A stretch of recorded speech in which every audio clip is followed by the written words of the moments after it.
Hi, Casey. Hi, Danielle. Welcome to Bonus Sesh, everyone. Another episode. This is thrilling. Beautiful episode. This is going to be, I hope, what's the word I'm looking for? I hope it's going to be... Healing? No, it's like when you cathartic. Cathartic is the word I'm looking for. As you drink water out of a wine glass midday, it does still look like you're drinking just a glass of wine. You know what, Danielle? They say you need to find self-care in small moments.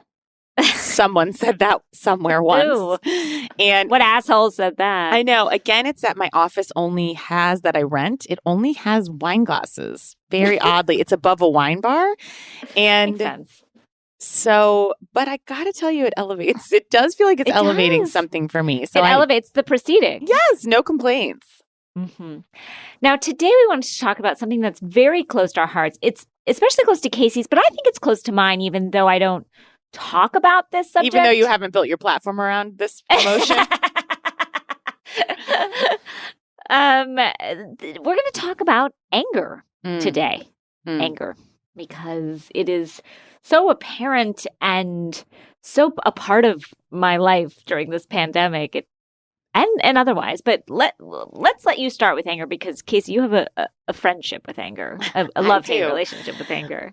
I have a love-hate relationship with anger, and I've thought about it a lot. Obviously, you know, I do think, and I want to blanket this whole conversation, especially with women, that anger is thought to be this bad thing. And I actually, I do believe firmly, if harnessed correctly and not necessarily at people, when you don't have it harnessed, it can be very hurtful to other people and to yourself. However, I think if you can learn to work with it, it can be galvanizing.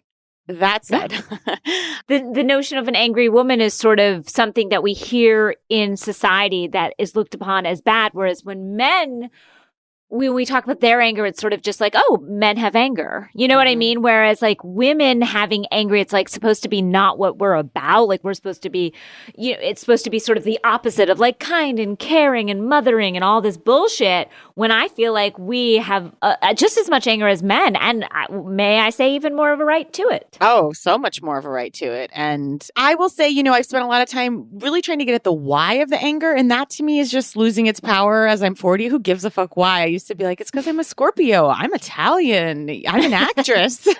I've heard you say all of these things. Yeah, like there's a lot of excuses one can make. And then ultimately, I think I'm very passionate. I think also as you get older, anger transmutes. You know, I used to be, as you know, I've smashed so many cell phones, which is in anger. That was my big first move. Like I would feel this overwhelming anger and I would always smash my cell phone and throw it into a wall. And I haven't done that, I'm very proud to say, since our last tour, or 2 tours ago. Yeah, I think it was about like 3 or 4 years ago. Exactly. That was the last time. So that feels good. That is good. It's just, it's mostly upsetting that in the wake of my anger, I hurt only myself, which is not being able to contact anyone for as long as it takes for my phone to get fixed. And that's the most hurtful of all. But yes, I do struggle mightily with anger. But I have learned to find it to be a companion now that I have brought in meditation. And, you know, I bring in every single thing I can. Exercise, meditation. I'm on what's known as the ultimate help for anger. 2 words, a mood stabilizer. It's really stabilized me, Danielle. It has. Yeah. I agree. I mean, I find that my anger sometimes, when I repress it, when I don't let it go, which I do sometimes, it manifests itself in physicality. Like when I'm really angry and I haven't expressed it, my arm starts to really hurt. Really? Yeah. And it's almost like I have to let it go, but like it's all the way up and down my right arm. It's always my right arm, which is like my writing arm. And when I have not let anger go, it's literally like physically in my arm. And I have to like massage. So if you ever see me like massaging out my arm, it's because You're mad at me. I know it's really just unrepressed anger, and it can be from many things, but that started to happen to me about 10 years ago. And I feel it like, I'm like, God, my arm's hurting. I'm like, oh, it's anger. It's anger. So what do you do? At that point, do you say to yourself, do I need to confront someone? Yes. Do I need to take, I say like, what do I need to do with this anger? Is this, am I angry at myself? Am I angry at something I can talk through and help and do something about, or am I just angry at the world? And then it's like, well, you're going to have to like breathe through this. Right. Most of the time though, that anger is I can always usually trace it back to something unsaid. Wow. And I try and then speak to it in a calm way. But it happens to me. That never happened to me. And then about 10 years ago, I started feeling it. Like I would like drive away from my house if I got like a fight with my husband, and I would like feel it in my arm. That's so crazy. Yeah. It's like when people feel in their bones when it's going to rain. You feel when it's going to storm. When it's going to storm inside me. So that's... And were your parents angry? No, my parents were repressed people. Like my mother had anger for sure. My father, though, I never saw him get angry unless he would like grit his teeth in this really weird way. He would like put his lips over his teeth. And that like a horse. I knew. Yeah. And I would be like, oh, my dad's angry. But it took me, I remember being like around 9 or 10 and really realizing that those two things were in common. Where my mom sort of dealt with her anger is sometimes she'd yell and scream, but she'd also just lock herself away in her room. And so I didn't know what it was about, you know? So I try and deal with my anger, and sometimes it's just screaming in my car. Wow. Yeah. It's interesting. I do think there's also this huge premium put on like parenting without anger that I don't subscribe to necessarily. That said, I'm very careful with my kids because I've seen my ways and how I've hurt people in the past. So I'm almost highly on alert. So I'm both. But I also, like yesterday, I was yelling at my husband in the car quite a bit. And he's like, Max is getting upset. And I'm like, you're getting upset. My husband, who I love, you know, his family also had a more like repressive quality with anger, and they're wonderful people. And David's like, why can't we fucking sweep this under the rug like God intended? But to me, just yelling for a second, it's jarring to him because I'll come right back from it 2 seconds later, you know, whereas he's like, for a week, he's down and out. And we're 2 seconds later, I'm like, nice day out.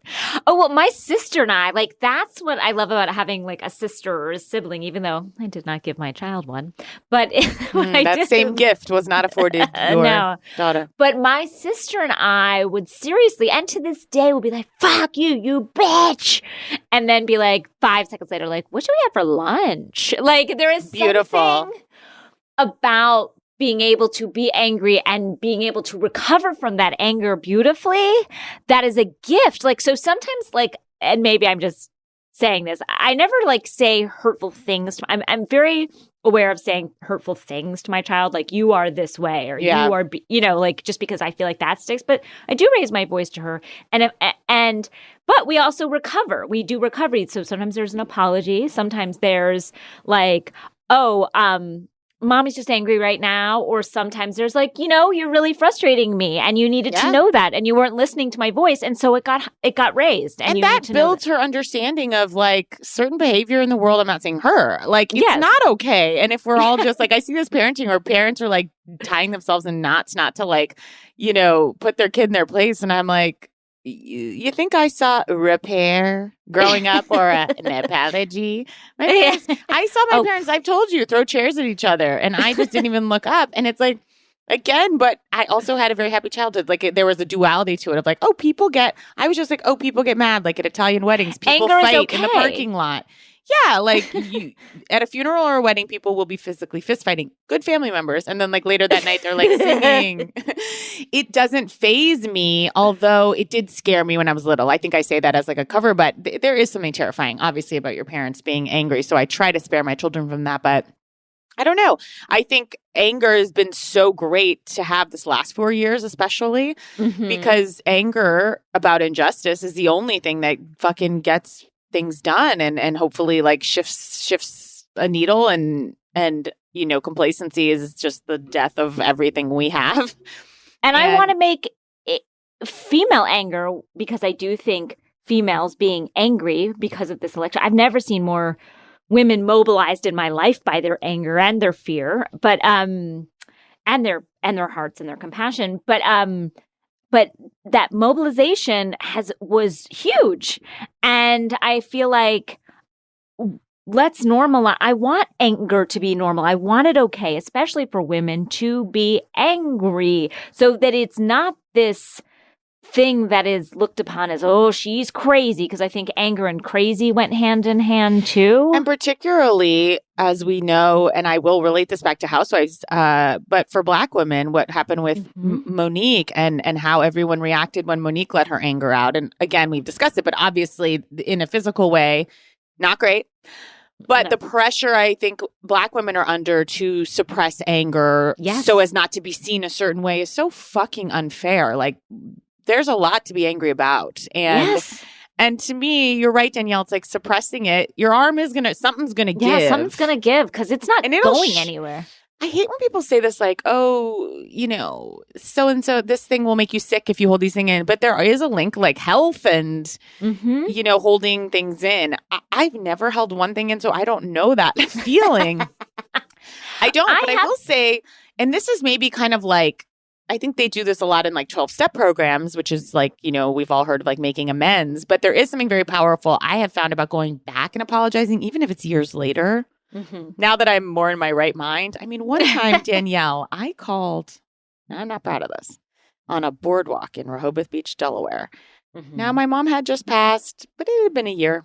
And I was just out of my mind. I had just gotten on medication. My father witnessed and had to drag me screaming and frothing at the mouth away from a friend, to which I was screaming at her, "Your husband's such a fucking pussy." Wow. These are scenes that have taken place that this person's still friends with me, Danielle. They're a good friend. You must let me tell you. And does her husband love me? No. No. No. I didn't apologize to him. But, there can be repair is my thought. But what I felt I actually, and I'm not saying like, I think I felt worse than she did ultimately. Like sometimes bursts of anger, like outbursts that are uncontrolled can make you feel, it's like a hangover. Like you feel terrible. You feel sick to your stomach. Like if anyone ever apologizes to me, I'm like, it's fine. Because I've had such grace from other people accepting apologies. We can only do better. We can, yeah. And when is the most angry you've ever been, if you can share?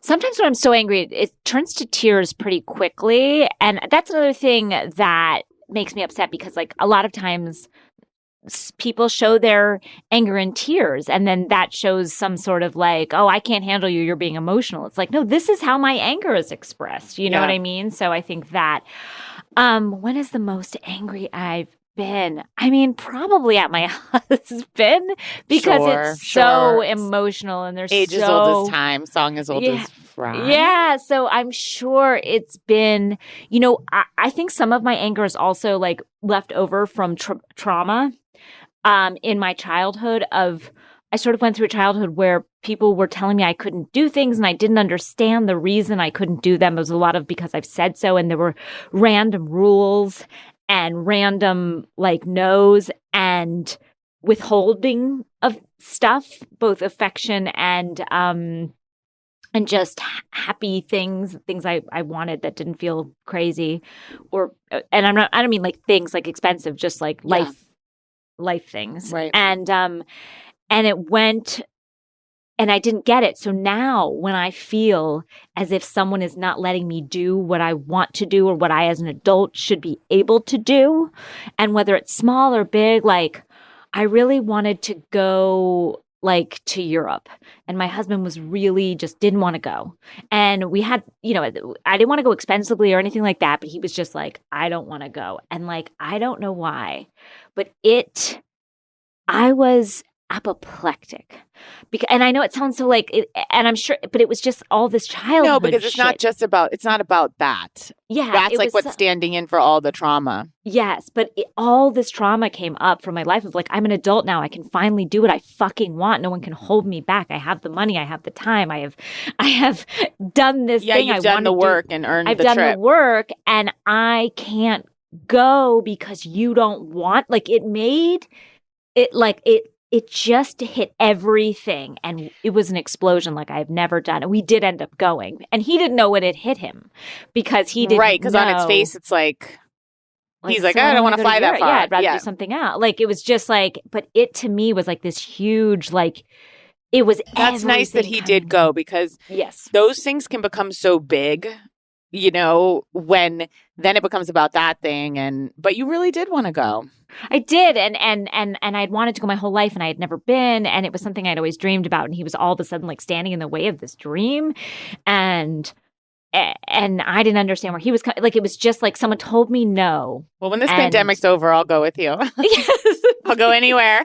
But I know that seems so small. Like, I know I've had other moments of anger, but that is just bubbling up in my mind as something where like old trauma met new trauma. Yes. And it was just an explosion where I literally was like screaming at the top of my lungs.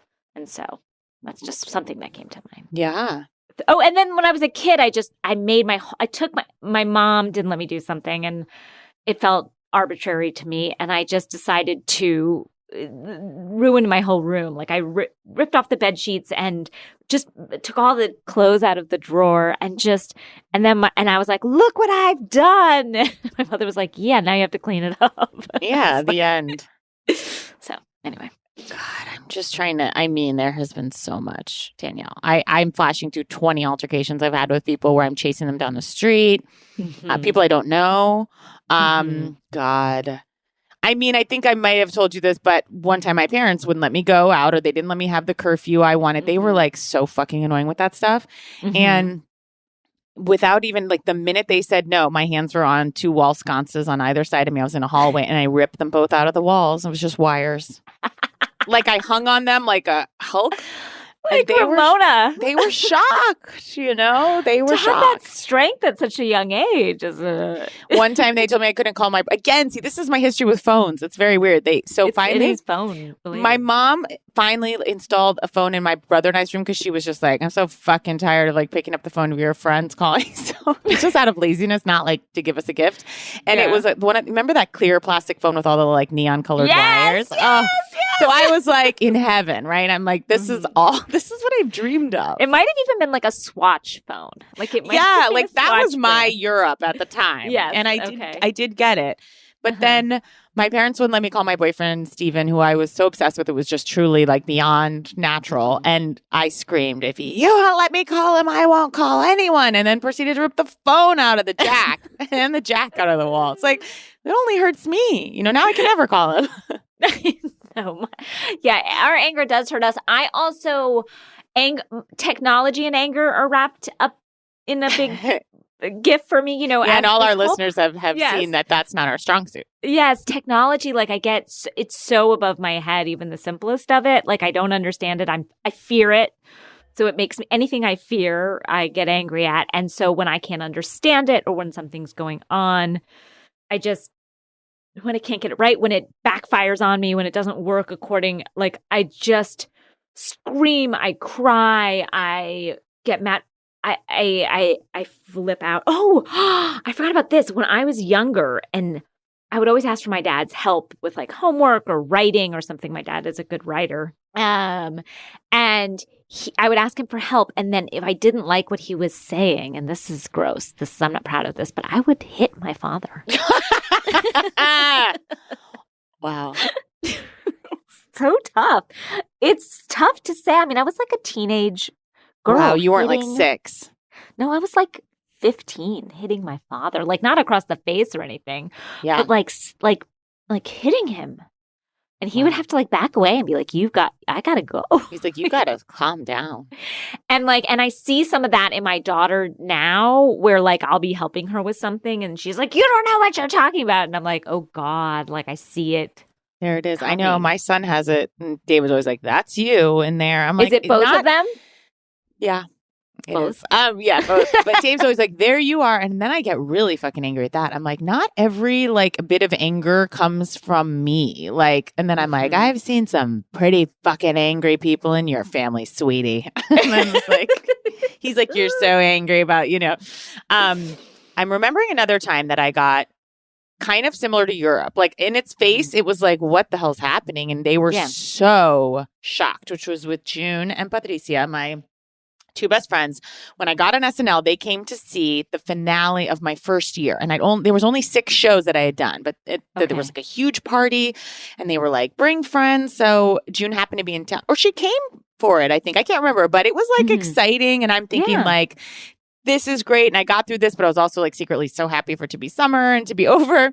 And so we're at this huge party. And I mean, I think they closed down the fucking ice rink at Rockefeller Center. Like Wow. it was big. And after like an hour, and granted, it's late. You know, the show's done at 12:30. It's 1, it's 2 at this point. Patricia comes up to me, or no, June comes up to me and she goes, I think we're going to go. Patricia's not feeling well. And in my head, I heard, we don't want to be here. We're lying. Like I was like, oh, they're lying. Patricia's fine. They just want to go home and they're making this up and they're not supporting me. And it was like, my mom's not here to be here. How dare you guys fucking go home? I think they'd only been there half hour, actually, to be fair. It wasn't like they had done their time at the party. Yes. Like I'm not that insane. I went nuts. I was screaming at them so loud I was shaking. And they were truly shocked. I don't even know how we came back from that one. God bless them, but maybe they were used to it. I think they understood something was at work that was so crazy. Was bigger. And also, I didn't have that many friends there. And I was like, now I have to stay here. I don't know anyone. I was so tired of that feeling there of like, I don't have anyone. That was that show and like my mom. But still, it didn't feel great to be screaming at my friends in front of coworkers. Didn't anyone say anything to you later? Like, hey, no, because nobody was close enough with me. No, I mean, again, I do feel like that's the type of thing where you immediately, hopefully the next morning when you've had a minute to just like. Absolutely. I felt terribly. Sorry. Yeah, those apologies are just like, there's zero excuse. I'm horrified by my behavior. When people can't apologize, I don't understand that. Yeah, I have apology. Like my mom, I've never gotten an apology. Never from my father. I don't think my father either. Maybe that's I've screamed at my father, say the words, I'm sorry, write it. And he can't say it. He only starts laughing. And then finally I'm like, I'll honestly take it not serious. Like, I'll take it without you meaning it. That's how badly now, like we're in a war that I need to hear the words I'm and sorry from you. Is that generationally? Because it's my parents too, and my friend's parent. We've talked about this before, where it's like, whereas I feel like our generation, we know how to apologize. Like, I'm not saying like I'll apologize to anyone, though I probably will. Like I've told you, I've said I'm sorry to myself, like in the middle of a Bloomingdale's. Like I've just been like, I'm sorry. I don't even know what I'm apologizing for. But see, all of that behavior to me then comes out in anger later. Like all of the like apologizing to everyone. And then you're like, but I like accommodate other people and their feelings. And I care about like how I act and this and that. And then when one person steps out of line, like they're going to fucking get it. Oh, I used to freak out at people because time was so important to me. Again, some of my anger has I'm sorry, I'm always late for everything. Age. No, but I will say this, like anger also, some of it dissolves with age. You know what I mean? Like yes, the you things just don't that give a fuck. To wrap me in knots, like people being late, but that was my shit too. Well, here's the other thing is like my parents were always late people. Like I was, and I think I've said this before, but I was always like the last kid at the birthday party. Like everyone was, well, now you're not only the first kid, but you've told me several times you've come like 3 hours early to a birthday party and just waited outside my car. If I don't see Danielle, like every single time we have to do like a professional thing or a plan, anything, I'll call you on the drive thinking we're both going to be like, we can chat on the way over. And you're like, I'm here. And I'm like, I'm getting in my car. Like it's so we're both at such the wrong ends of the spectrum.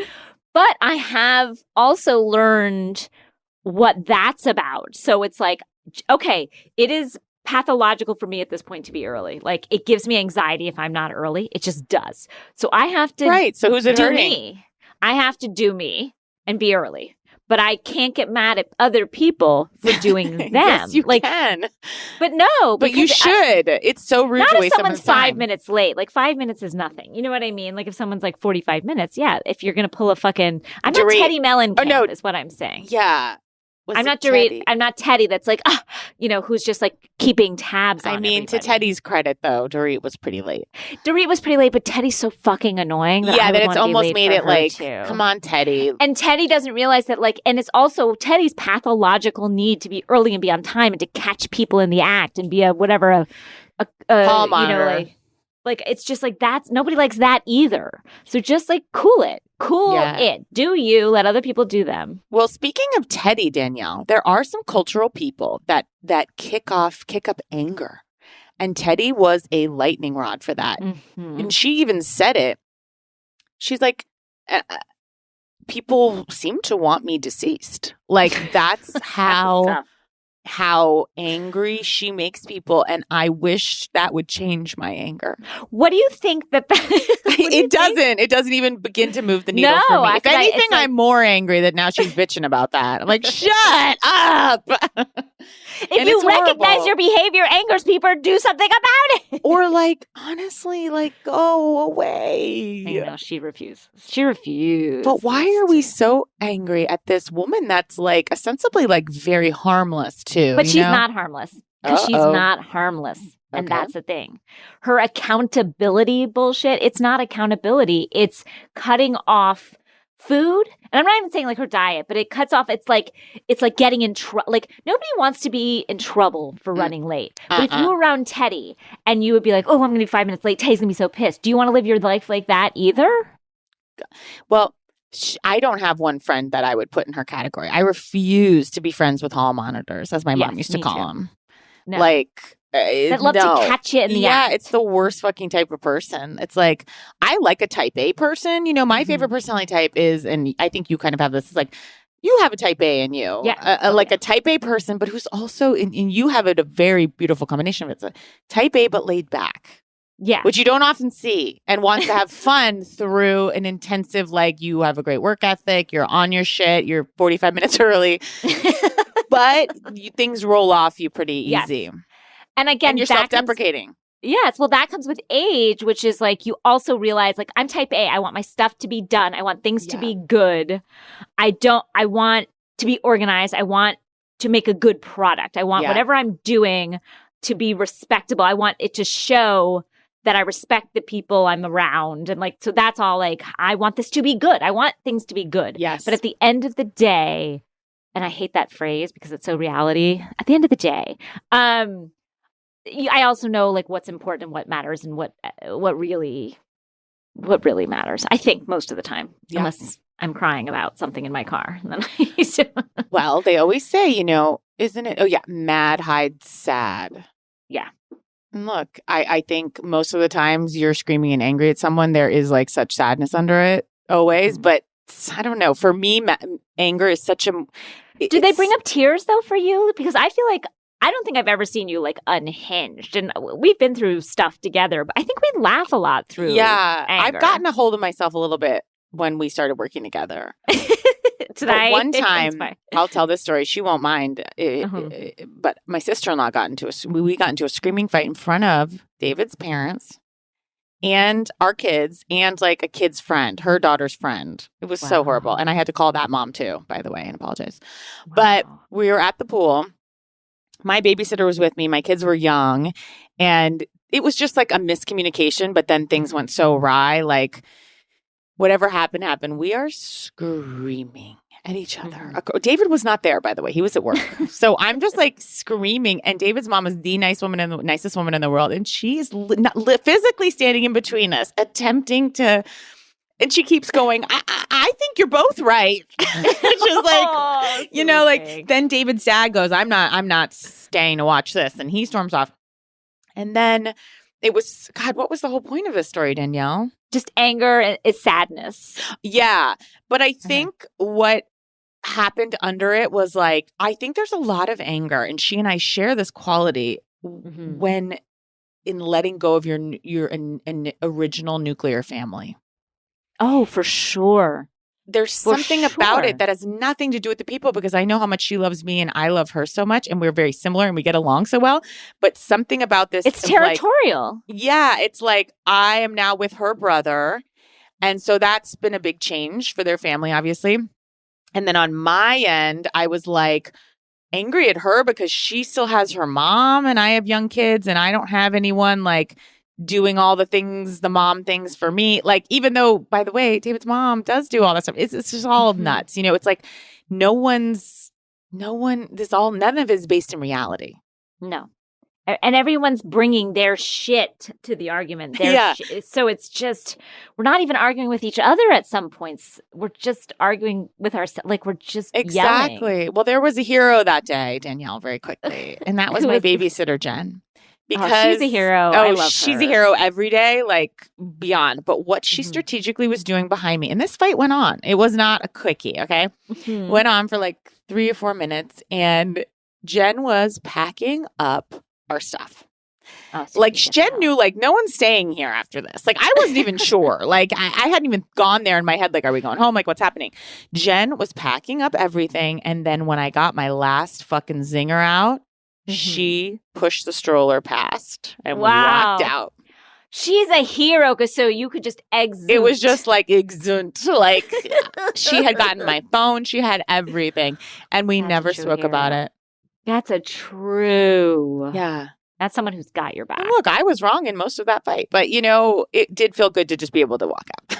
And not like crouch down for my things. The way like a stripper has to like collect their things after the music stops. Yeah, it's like when the lights come up and the music's off and all you hear is the click, click, click of heels and the gathering of money. It's like, where's my sock? It's like, just seeing sort of like the wizard, the behind the scenes of the wizard. Like none of it. No one wants just want to exude stage left. Look. That's right. We all have anger. I guess what I'm trying to say is, someone said this on a podcast, remind me who said it, but it was so beautiful, which is, if it's hysterical, it's historical, which has always, since they said that has spoken to me. It might have been Deanna. I can't remember, but I just remember it was like, oh my God, like when you're out of, and that's some anger. And then it's okay to have anger and be angry and yell and scream, or also just say, no, I don't want to, this is not right. Fuck this.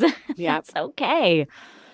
And I'm proud of all the anger everyone has had to get fucking Donald Trump out of office. So it's also a wonderful thing, especially when angry people band together. There's nothing better.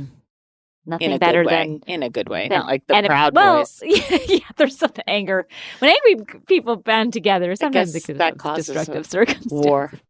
So sorry about that, but you know what I meant. Yes, but when angry people get together and do something constructive for good, and which we saw a lot of in the last 4 years. Absolutely. Well, look, it's never going to leave me. I've tried to like rid myself of it. It's like, that's too big of a goal. It's not going to happen. So now I just have to change who you are. Like you just, it's like you find out what works and what doesn't, and you slowly start to. And again, me too. I have to like let some of mine go so that my arm doesn't fall off. But exactly. I mean, like if I have a big work situation, if I don't meditate that day, I know something bad gonna happen. I'm just gonna say to you every day, have you meditated today? Yeah, but I do, and it normally doesn't even happen anymore. It just doesn't. I'll have a pointed word with someone, but it's not going to be like unhinged screaming at my friends at Rockefeller Center. And I guess that's all we can really ask for. Yeah, you grow. That's growth. And this whole show is dedicated to those friends and serves as an apology. You know who you are. And to my sister-in-law, an apology. And to Jen, who's a hero. A hero. Yeah, if you're going to be angry, at least everyone needs a Jen behind them, gathering their things in their wake. Well, Danielle. This was lovely. I'll talk to you soon. I can't wait for our next one. Me too. Bye, everyone. Bye.